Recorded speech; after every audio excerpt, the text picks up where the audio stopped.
Hi everybody, my name is Rich Blundell.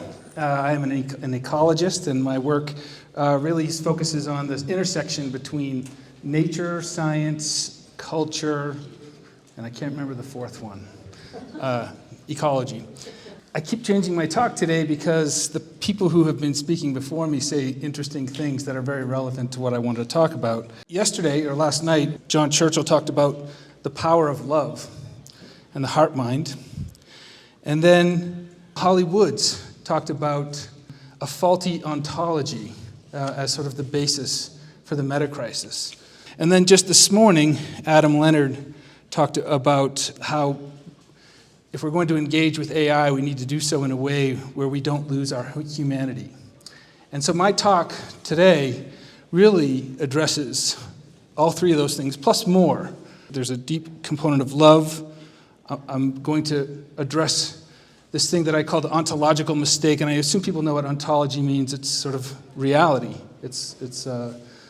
Ontology is the study of being as a part of reality. And also, this is a view of our humanity that is powerful, but somewhat underrepresented in integral circles. So what is the ontological mistake? It is essentially a worldview of separation that leads to a sense of alienation, that leads to a blindness to abundance, which leads to the whole spectrum of tyrannies of an egoic mindset that we call the meta-crisis.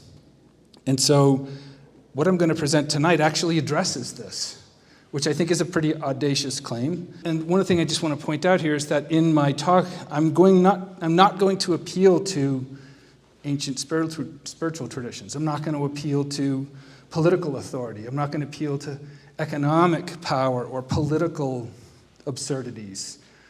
I'm going to appeal to nature for a sense of our humanity. Where do we get a sense of our humanity? And also what makes this audacious is that it's grounded in love, and I'll follow up with that. So I do this through this theory that I call earthling theory. It's a theory of humanity. It's a theory of who we are that results in this statement, which is that humans are the most earthly of all earthlings, which doesn't seem quite right, given the contradictions that we see playing out on the planet today, how we seem to be living misaligned with it. But I'm going to prove it to you. So this story that I tell starts about 6 or 7 million years ago. It's the point in our evolution where our lineage split from the group of primates that would later go on to become the chimps.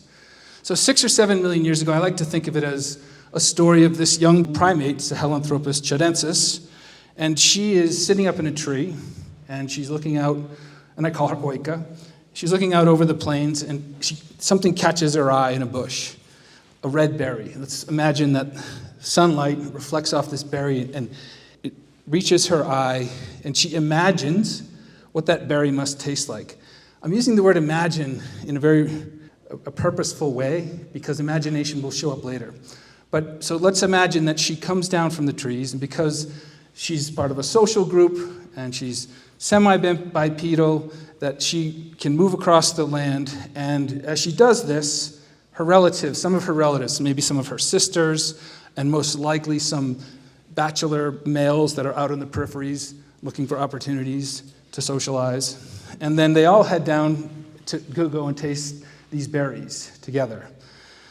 And she's lured down, and let's say that they get there and they're rewarded with these delicious berries, and over time they go further and further and further away. So there's a pattern that's developing here. This begins a journey. It begins the great human diaspora.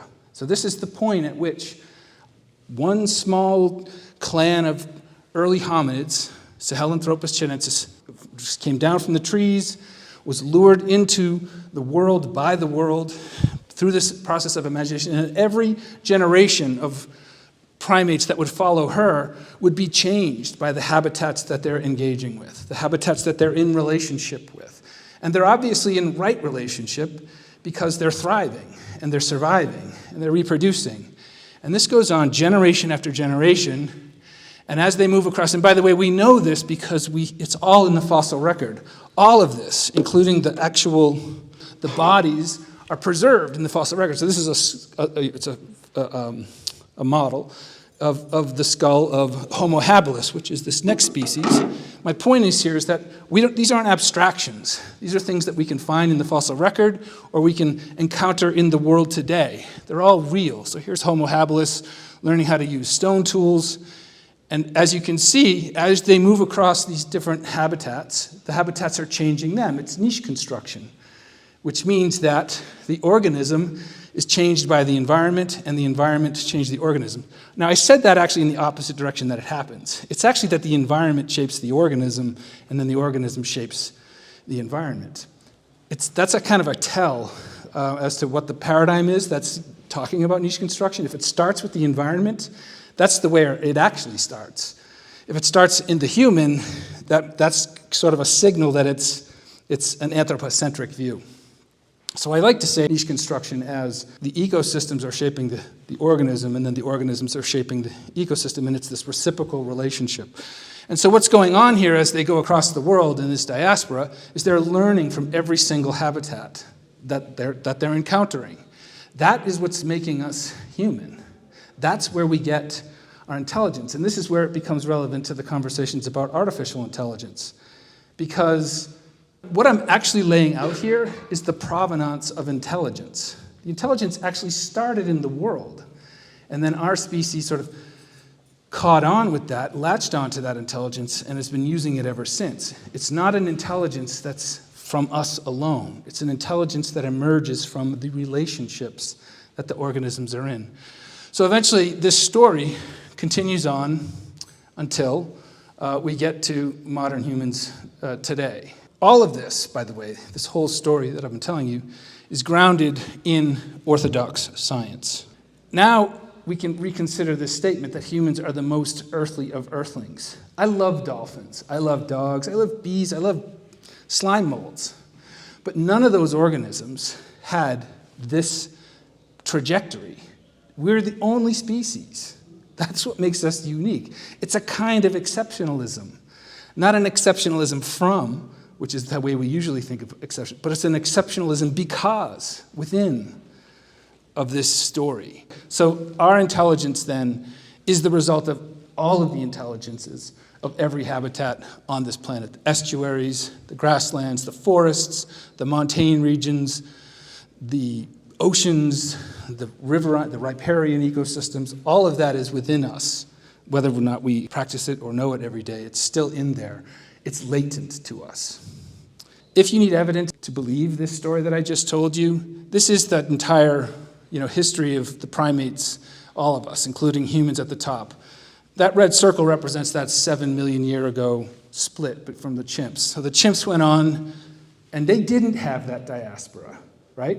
And think about chimps today. They're still living that same way. So this is the kind of evidence that journey through all Earth's habitats is what makes us unique, because we did have that. So that's what I wanted to sort of convey about the human history, human provenance, the provenance of intelligence.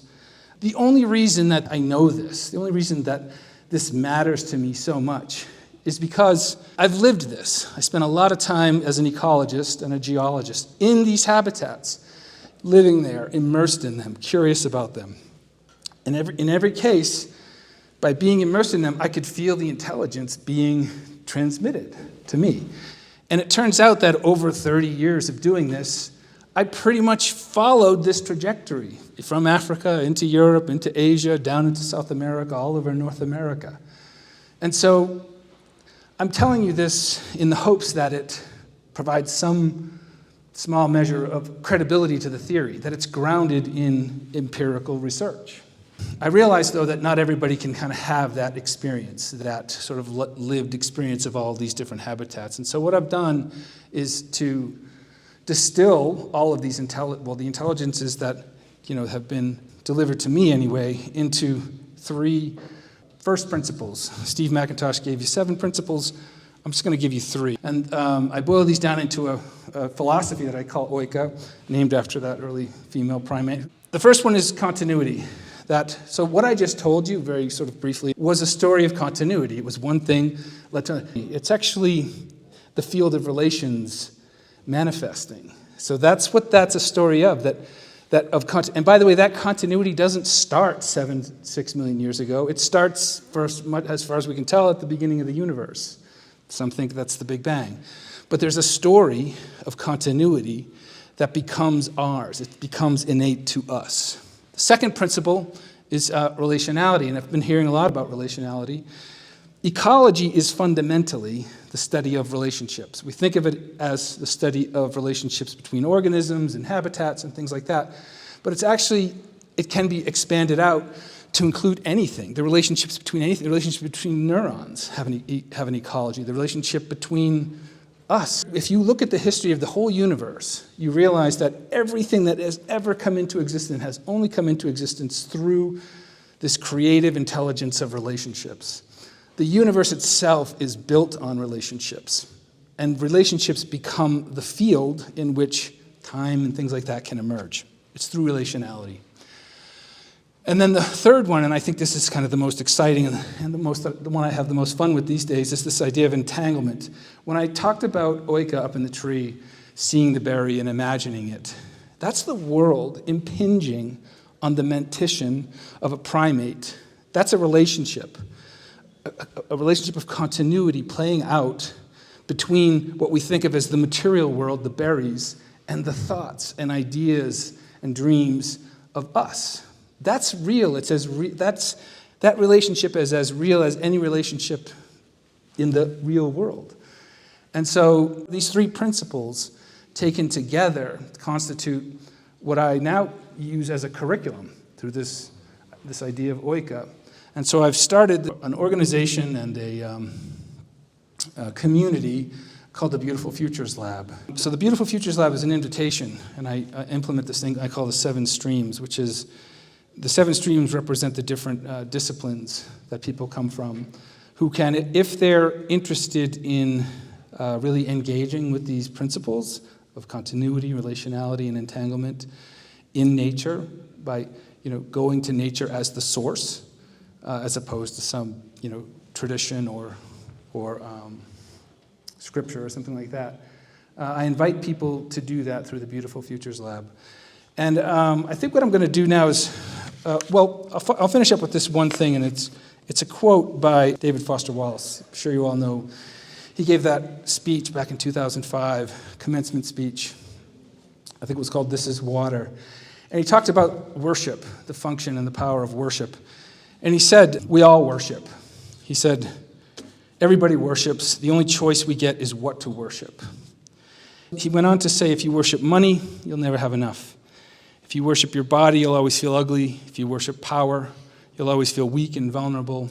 And if you worship your intellect, you'll always feel stupid. Basically what he's saying is that anything you worship will eat you alive. Except, and this is my one exception, nature. And I think maybe love is actually a better word than worship. But if you love nature, the returns are always a surplus.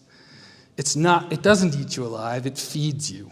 So I think it's an exception to that idea that some things aren't worthy. And the other thing about this entire thing that I've delivered to you today, it's all grounded in love. And I think, in other words, just the love for the natural world and doing what Oika did. Seeing it, being curious about it, wanting to be closer to it, wanting to ingest it, wanting to be with it, wanting to be made of it. That's the message here. And I think it has profound implications related to what Adam was saying this morning about if we're going to engage with artificial intelligence, we should really do it in a way where we don't lose our humanity. And this is a presentation of our humanity that I think is underrepresented. So I'm going to finish with that, and I think we might even have a couple minutes if there's any questions. I know it's pretty quick. Yeah? Who is the Futures Lab for? Who's it for? The way I envision it is that, I started with the goal of maybe reaching 10 people, 10% of people. And that went down to about 1%. Now it's down to about 0.01%. So 0.01% of people from various fields. It could be wellness and medicine, human development fields. It could be a lawyer, you could be a physician, you could be an artist. I work with a lot of artists, and that's worked really well. So the idea is that there's a diversity of disciplines and paths that it could come from, and we work pretty intimately together. And it always includes deep phenomenological activities in nature. So what are they seeking when they find you? What are they seeking? I don't know. That's a good question. But what they'll find is a much richer, deeper, more expansive ontology of continuity, relationality, and entanglement. Those things are a blast to explore in the first person, to really discover them. Are these one-day experiences? Actually, it takes more like a year. So, and by the way, I've been doing this sort of haphazardly with different artists and people overseas and things like that. So I'm trying to set it up so that it's very informal, people can come to it with whatever bandwidth they have to spare. So it doesn't have a formal structure. But I have tons of material that teaches this whole story through the lens of integral, or through the lens of oika, through the lens of continuity, relationality, and entanglement. And this is at various locations throughout the world? Yeah, right. Well, right now it's mostly like the habitats that made me. That's the ones I know the best. So that's mostly New England right now, but it can go anywhere, and it could probably be done, from somewhat virtually. But you got to go and spend time in nature, wherever you're from. So I really love this idea that part of what makes us what we are in a different way is the fact that this very unique history of we've ranged all over the different ecological niches of the earth in a way that other organisms haven't, and so that's somehow part of us. I'd love to hear more about that. Is there a sense in which over evolutionary time, those kinds of evolutionary pressures somehow show up in the DNA of hominins that then is carried forward, and it's that sense that's sort of cumulative, or maybe just unpack. I think it shows up in the zeitgeist of what it is to be human. I don't put all that much currency or in just strict DNA molecular representations, but it's how they manifest in relation. So like culturally and etherically, and spiritually, and in all the different ways that humans express our humanity. Thank you so much. Okay, so we're done. Thank you.